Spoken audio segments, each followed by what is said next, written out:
It's been a quiet week in Storrs, Connecticut, my hometown, out on the edge of the campus.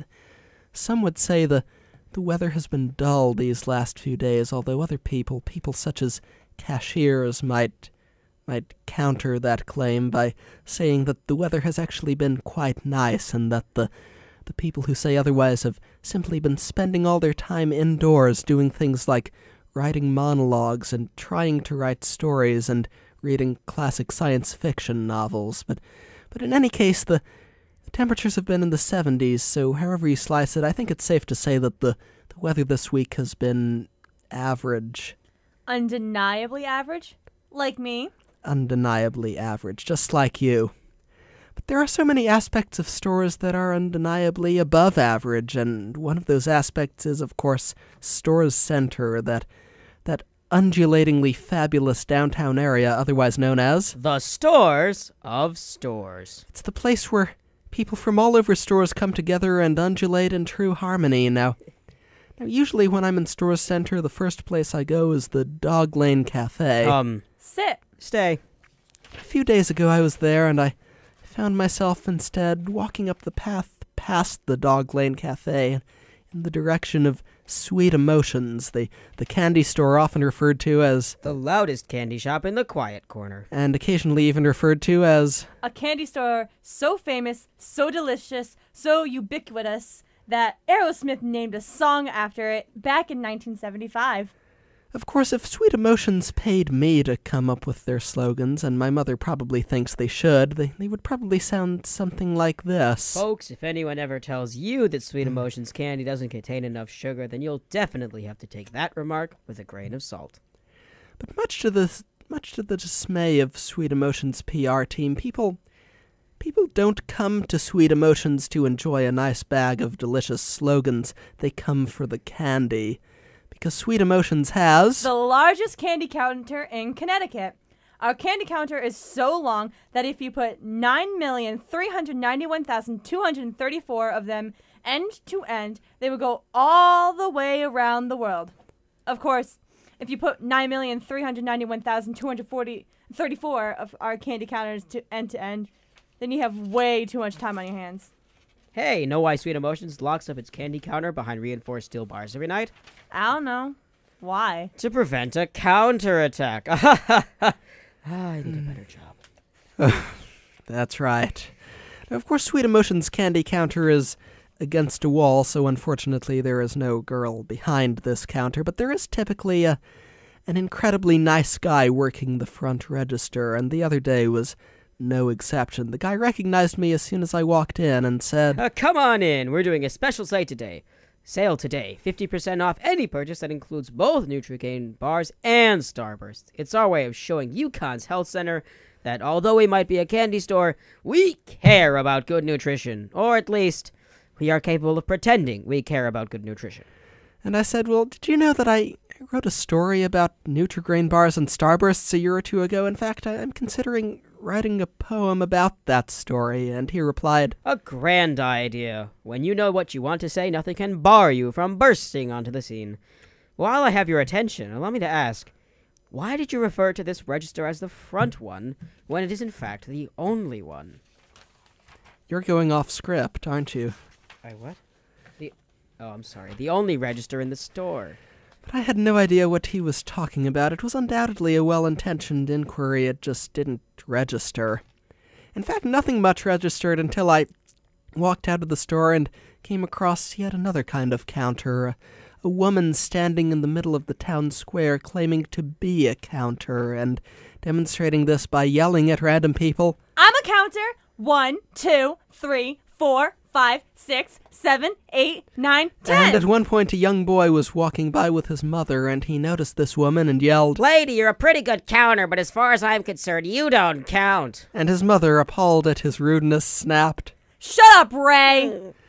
There's one other place in Storrs where I sometimes go for the purpose of experiencing the kind of Storrs gossip and Storrs anecdotes that we all know and secretly love, and that is Mirror Lake, the lake otherwise known as Mirror Lake? But it isn't just a mere lake, it's a splendid lake. And what it lacks in splendor, which is not very much, it makes up for in Storrs gossip and Storrs anecdotes. Like the guy who came up to me the other day and said, "I can't believe you're using Storrs as an adjective."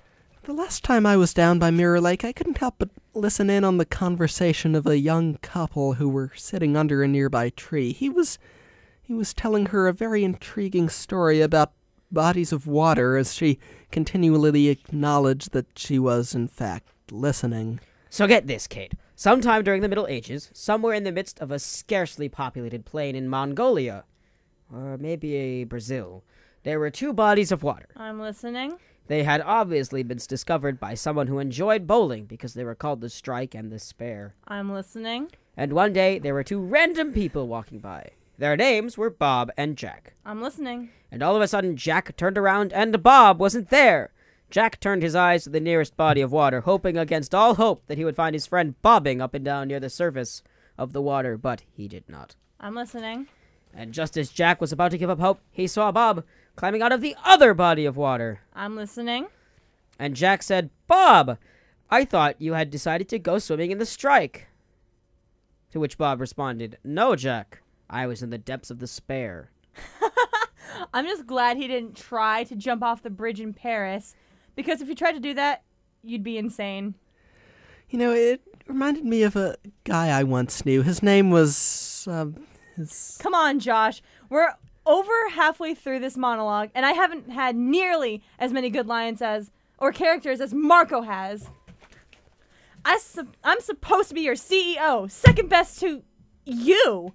Why should Ray have all the fun? My sunny disposition. And so I implore you, give me more lines. oh, well, in that case, in a brick red house at the end of an obscure cul-de-sac in Storrs, not too far away from Yukon, but separated from the campus by a forest so dense that it scored less than 50 on its IQ test, there lives a girl.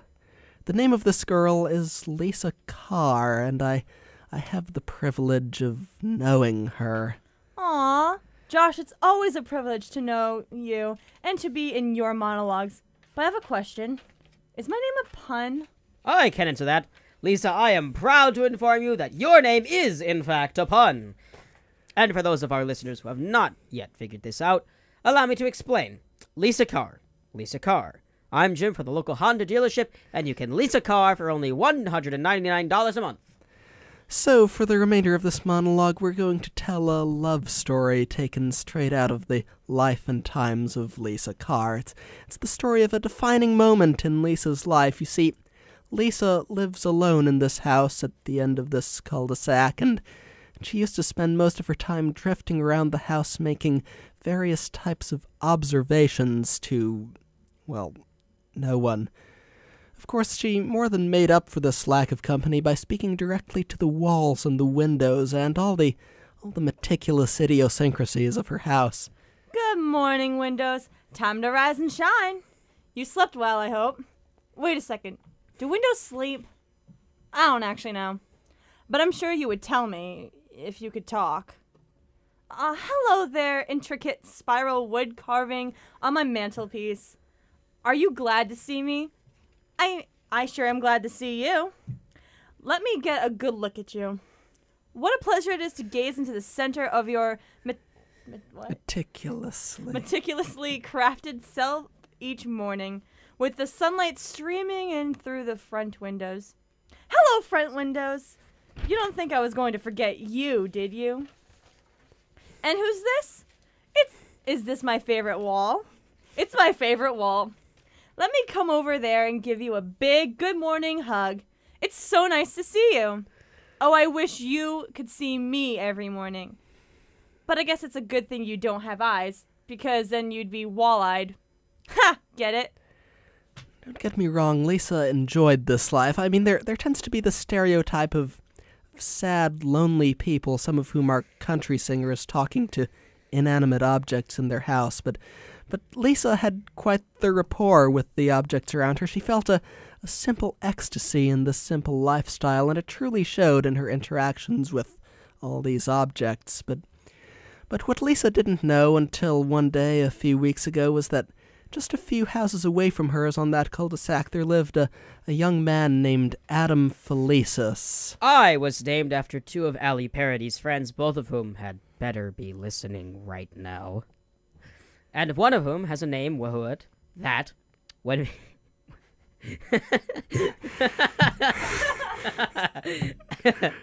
I apologize. This is why I have them read the script ahead of time. Apparently it doesn't work. No.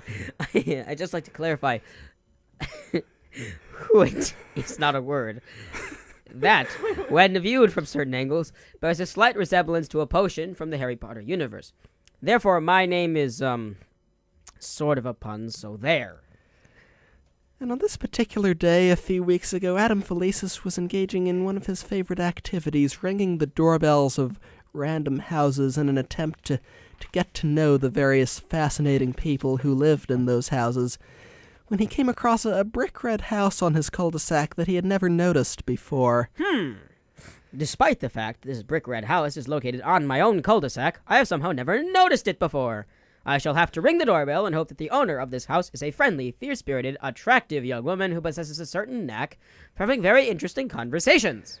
And of course it was, and she let him in with a smile on her face, and they spent upwards of 5.7 hours together that day, give or take a few hours, as she introduced him to all the objects in her house, and he concentrated mainly on her. And to make a long story short, because we're running out of time here, he came over to her house on a regular basis for the next 19 days or so, and they had the time of their lives together those 19 days. And one day, as Adam was getting ready to leave, Lisa couldn't help but ask the question that had been on the tip of her tongue for a few days now.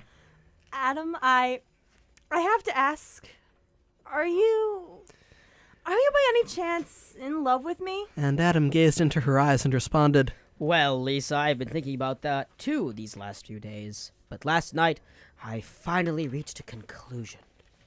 I can assure you that I feel the exact same way about you that Ali Parody used to feel about Josh Stern. And Lisa flung her arms around him and said, Oh, Adam, I am the Eve to your Adam, the snake to your Adam's apple, the third to your string. From this day forward, nothing can ever keep us apart. And so it was. For the next 7 days, give or take a few days, Adam and Lisa were so much in love that a local singer-songwriter, Edward Jonathans, wrote a song about their romance. She loved him, he loved her, and for those 7 days, or however long it was, nothing could ever keep them apart. But then, just a few days ago, Lisa met me, and if you want to know what happened next, well, let's just say it had something to do with the words Weird Trio. And that's the news from Storrs, Connecticut, where all the women are strong, all the men are good-looking, and all the trios, weird or otherwise, are undeniably above average. The things I come up with.